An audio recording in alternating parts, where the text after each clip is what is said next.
So, welcome back to season two. This is our two-part episode with Pez, and now we're going to talk about when a sandwich is not a sandwich.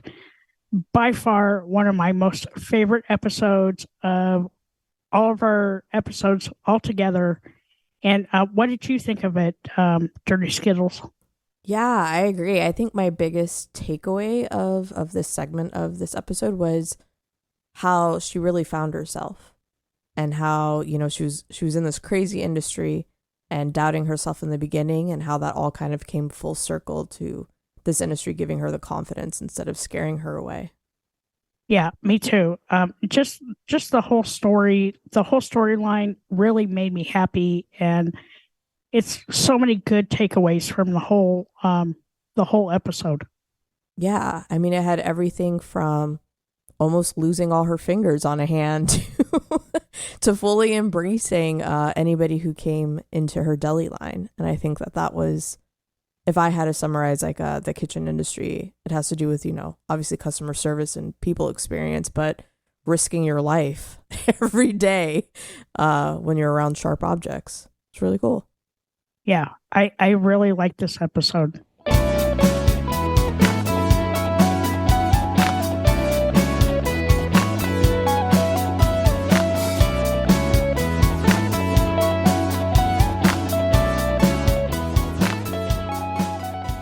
Some fucking sexy sandwiches. But like that's the kind of person I wanted to be, like with my customers. Like here we are, no matter how we got here or what we were doing before this, we're here now. Let's feed your soul and feed your guts, right? What can we do to get that done? Also, please don't recognize that I'm so far out of my comfort zone and my body right now that I have no idea like what's going on. Can we just right? Anyways, so voila, next day I come back and the executive chef is like, "You're a fucking crazy person." And I was like, "Yes, thank you." But he's like, "Can I teach you how to caramelize onions by 50-pound bags?" And I was like, "Why?" And he was like, "I kind of would like for you to be the deli person." Nice. And I was like, okay. Do I still have to do the dishes and prep the salad bar? And he was like, no. I was like, that doesn't sound like a good thing to me. I'll just go back and do my dishes. He goes, I'll pay you 50 cents more. And I was like, okay. Guess we're caramelizing onions. Right. Let's learn how to caramelize 50 pounds of onions, right? At a time. So I learn all the things, I do the whatever. And then there's like this major construction, right? And they put us in a hallway in a building, and they only have a deli and a coffee cart in a hallway. And you're supposed to feed 150 people in like from 11 to 1, 150 people to order a salad or a wrap or a sandwich. I had a panini press.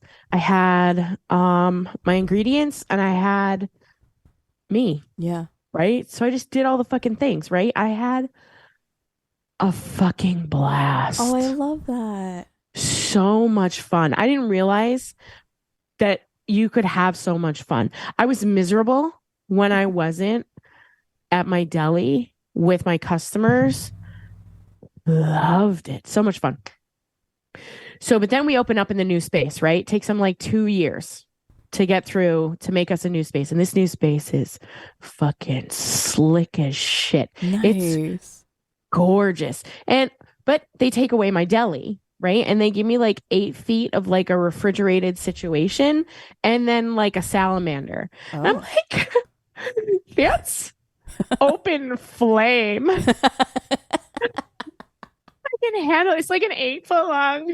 To me right now it seems like it was an 8-foot. It's probably only like 4 feet, but whatever. I maybe exaggerate a little bit. Of open flame, and they want me to like toast these beautiful whatever. So anyways, so then we get to longer hours because, well, they couldn't keep people, right? You get to longer hours. And there's more things because you're not just a deli cart and a salad bar. You're now a deli cart. You're now, 20 feet of customer facing, made to order, brand new, everything. Keep it clean, keep it pretty, keep it whatever. And then you have like a 20-foot salad bar that you now have to like make sure. And then there's fancy fucking pizza, like all the things, right? I don't know. There's probably like 10 or 12-hour days just over and over and over and over and over again. And I'm like, I don't know how much longer I can handle this. And then they have this one time a year where they have this giant conference for this unique community of humans in this building. And I remember it was a Thursday, Friday, Saturday, and then everything was supposed to be done by 1 on Sunday, right? So from Thursday to I got home at 3 on Sunday, I had 4 hours of sleep. Wow. And in that those 4 hours of sleep, I don't know. I don't know how I lived through it. Right. But you do, right? Because you're just like, what's the next thing? What's the next thing? What's the next thing? What's the next thing? And you just keep going. And like the only time that I got to walk away was when I had that cigarette. Yep. It was the most glorious 7.5 minutes of that whole experience. So yeah. That's why we didn't die when we created mustard gas, because somebody fucking put the wrong chemical in with the other chemical, because we live for those 7.5 minutes. You had to. I think for me, I would, the other place I like to kind of escape to was our deep freezer. Oh, I was like, you know what? I feel like I'm going to cry, and I would be damned because I was the only female in a kitchen full of men. And I was like, I'm not going to be the crying person with all these mean dudes. So I would go in the deep freeze and just let it out. I'm like tears are freezing as they're coming down my face. Yeah. Yes. I was like, I feel like that is a common experience for literally everybody who's ever worked in a food service situation that had a deep freeze. Yeah. I love that deep freeze. Yeah. I did too. We didn't have one until we had the new whatever. And then I was like, the door to the walk-in and then the door to the deep freeze, but the deep freeze sometimes would stick because nobody would, because it had the like butcher hanging heavy plastic. So not everybody was making sure that it was closed. I have a random question for you, because as you're talking about this, talking about this, do you? First of all, I don't know if you still work in the food service industry. I don't. Okay. I am a tiny human teacher. Okay. So my question is going to be really on point then, because as you're telling me these stories and as I'm telling my stories, I'm like, do you have like PTSD of like the kitchen sounds? Oh God, all the time. So you're like talking about this and I'm remembering like smells and textures and sounds. And I'm like, oh God, I don't want to go back there. I don't want to go back there. So, but sometimes like I miss it. Sometimes I look for places. I look for places that have a similar deli setup, because I have volunteered to like be part of like part-time, to be part of crews and restaurants and like, but it's never replicated. I am always looking for that similar deli setup where it's customer facing and it's to order, and you have that moment where you can like I haven't been in this space for going on 4 years, and I miss it. I don't miss, like I was processing a 50-pound bag of onions. One of the onions was a little bit slimy around the outside, and I didn't catch it in time. And I sliced through the tip of my middle finger, a squish of my left. Yeah. So my left middle finger, the tip of my left middle finger, a corner of my left ring finger, and a chunk of my thumb. Was it a deli slicer? With a knife. Oh shit. With a knife. Bless you. So I wasn't wearing my cut glove. Damn. Like a special human, right? I wasn't wearing a cut glove. And so I'm like crying. I'm like, There's just like blood gushing everywhere in the sink because I made it to the sink. I was wearing gloves. Yeah. I just wasn't wearing my cut glove and gloves because Gotcha. I could go faster without the cut glove. And I had like 17 minutes to get the fucking onions into the pot so that somebody else could wash them or to watch them while they cooked because they were tomorrow's onions because I only had enough onions to get through today. And I had to go upstairs to be part of the front facing hallway fest, right? So like I'm like, what am I gonna do? I need to go to a doctor. I need to get stitches and I need to have this part sewn back on my middle finger. And my work husband at the time goes, dumbass, you can't do that. And I was like, wait, why? And he goes, you weren't wearing your cut glove. It's gonna be your fault. The company's not gonna pay for any of it. And I was like, oh. So what'd you do? Actually, one of my first loves of my life, one of my customers who, when I first started, I like to call it harassing, but it's not really harassing because it's like love bombing. Okay. But I mean, some people think it's harassing and that's okay. Just as long as, there's no point where anybody's like, okay, you're making me really uncomfortable because I don't want to make people feel really uncomfortable. I want everybody to feel loved and I want to love everybody. So anyways, I was trying to figure out how I'm going to get, because I'm like, sometimes maybe it'll attach again if I just stick the finger there and like paper towel, like maybe some tape. It's like a lobster. It's just going to grow that claw back. It's going to stick, right? Like it's going to, like, that's where I was. Cause I only have like 7 minutes to get upstairs to make food for people. I'm like, what am I going to do? So work husband goes to love of my life, who is construction. There's a lot of construction going on outside of the restaurant or kitchen, whatever, and goes, I need your electrical tape. And so he brings me electrical tape. We paper towel and electrical tape the 3 fingers. Wow. And I work like that. Holy shit. With a glove over it. Right. So for 3 weeks, like when I got, first of all, when I got home that night, I've never passed out in my whole life. Right. I've never lost consciousness. Like where I would, like sometimes you get a little too drunk when you're young and you're just sort of exploring that. Blackout. Or when you get older. Yeah. I mean, that's a choice. That's a choice. And I'm not here to shame you for that, G. I'm not here to shame you for that. I'm here to encourage you to be safe, to take time out for you and live your motherfucking life. Okay. Just be safe. Like we gotta be safe. Gee. Anyways. Okay. So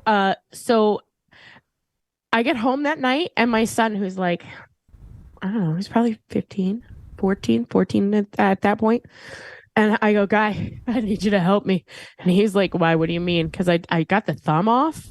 The thumb paper towel and the electrical tape. This might be too gross. And I know you guys can edit out every second of this. What? I love every second of this. Yeah. Oh my God. So keep going. Okay. Sorry. And we're taking a really long time and I'm sorry about that too, but not sorry all at the same time. So I got the thumb off. Right. And I'm like, oh, the nail's just sort of flopping there and I can cut that off, but not yet because it's not like soft enough. Right. So I got to rinse that off. So then I get my ring finger off and I'm just like, I go to pull the middle finger off, dried, and some of my finger went with it. So I was like, I can't do it. So I'm like, son, I need you to come help me. And he was like, Mom, what happened? He goes, holy shit, your hand's bleeding. I was like, yeah, this is like 8 hours later when I finally make it home and my kid's like trying to help me, right? So I'm like, boyo, I need you to bring me a chair. So I'm like sitting in the kitchen, like at the kitchen sink in my house. And I'm like, I'm going to pass out. And he goes, what do you mean you're going to pass out? I was like, look,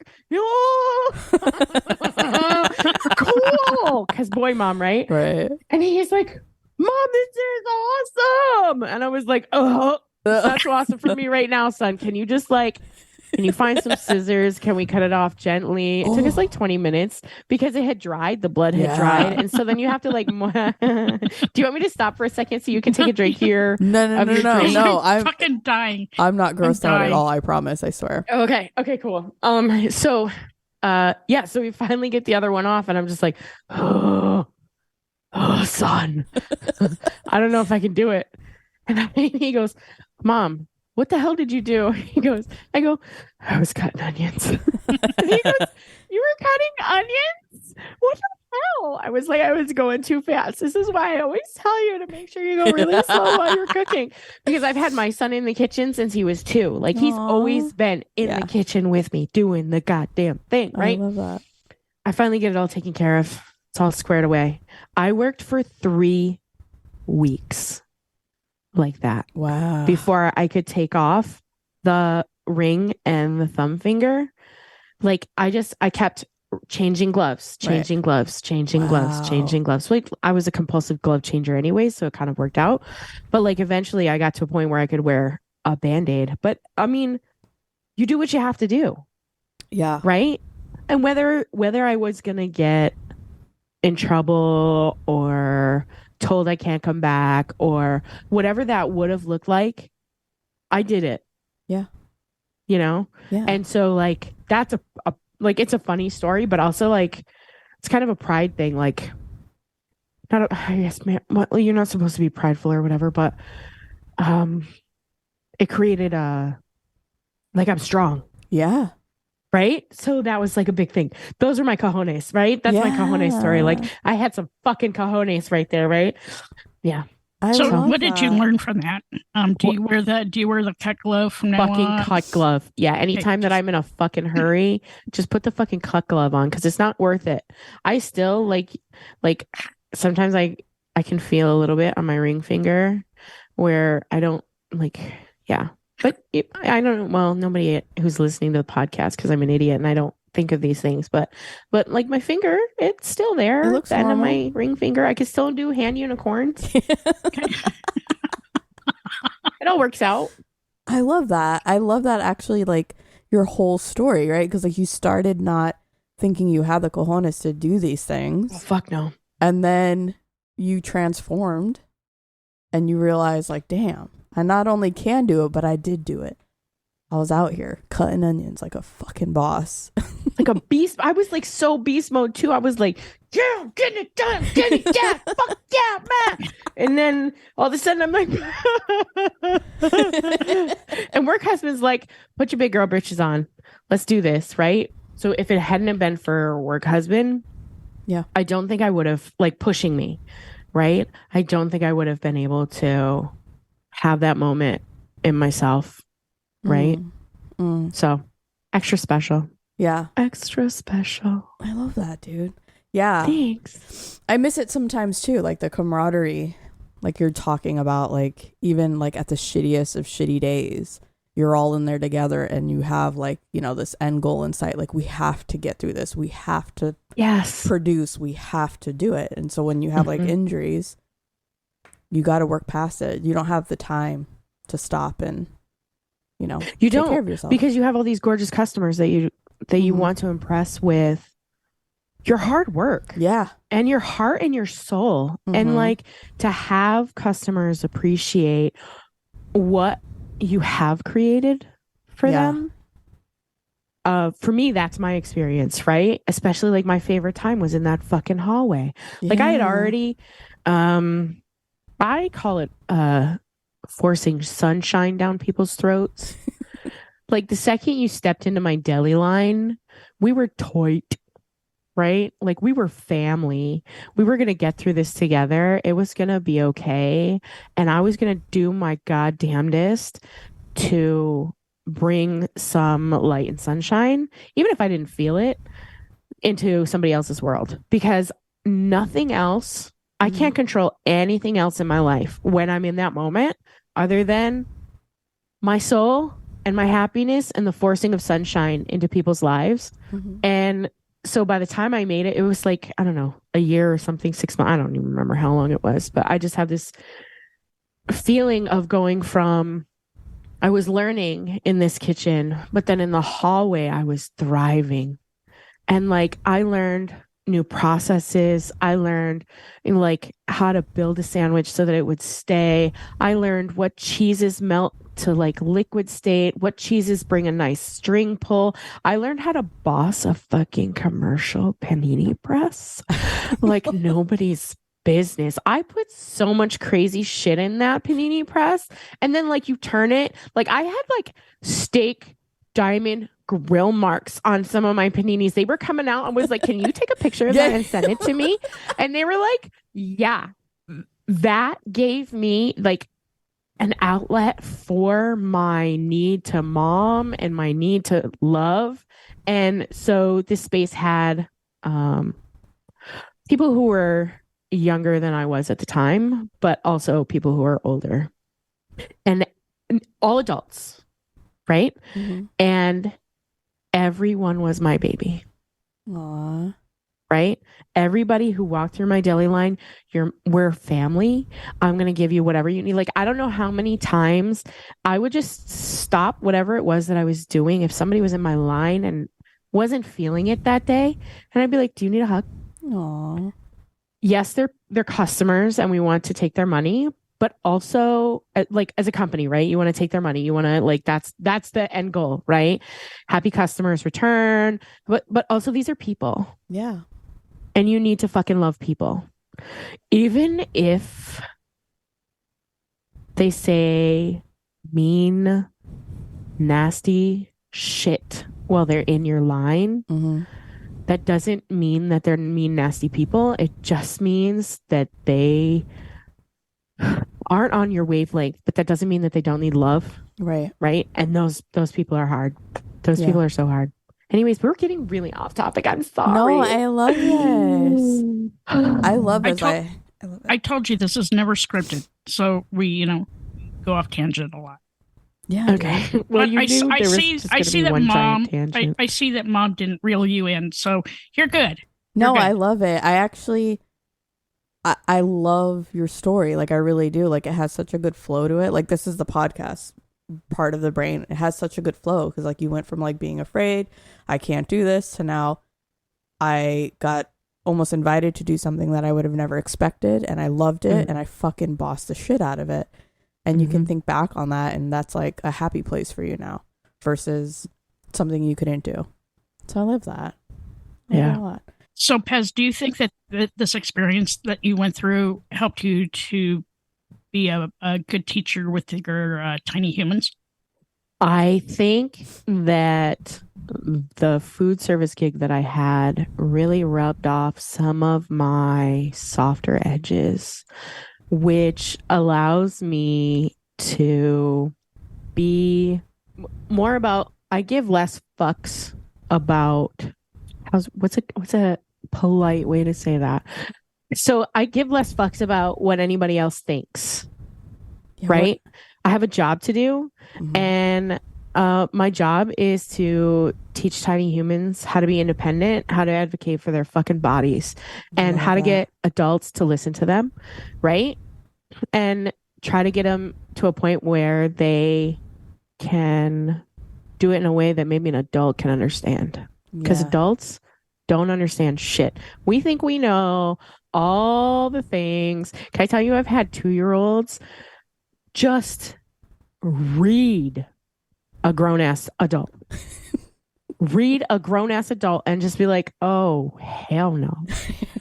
I'm not dealing with you. You know what I mean? Like, that's the conversation that they're having, that I imagine that they're having. But yeah, I feel like it helped me be okay to let out my mom, like my need to mom people, my want to mom people. I want people to be okay. Mm-hmm. I want people to feel love. Mm-hmm. I want people to be okay. So something that, see what I mean? I cry, right? It's just, I cry. Okay. That's what I do. Anybody who knows me knows that's what I do. It's like when I mean something, in order for me to get it out, I have to go through the tears.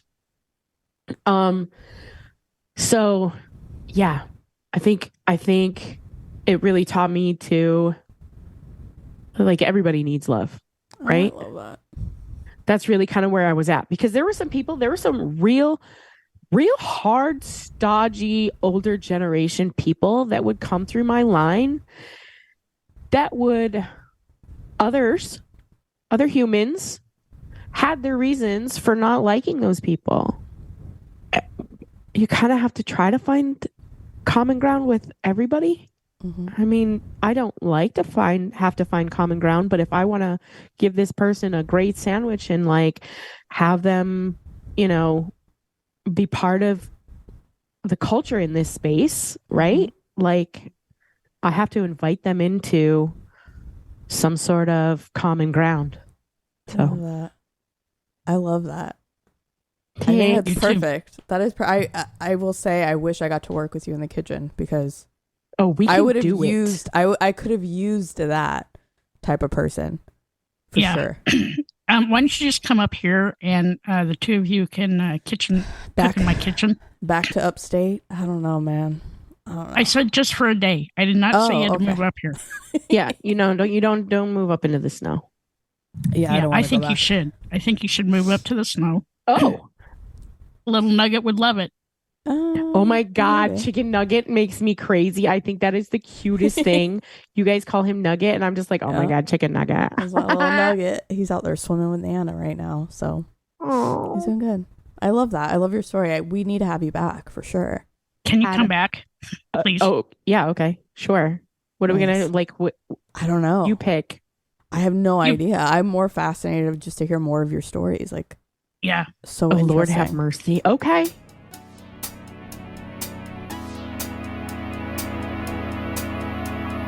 It's okay to be not okay. Just make sure you're talking to someone.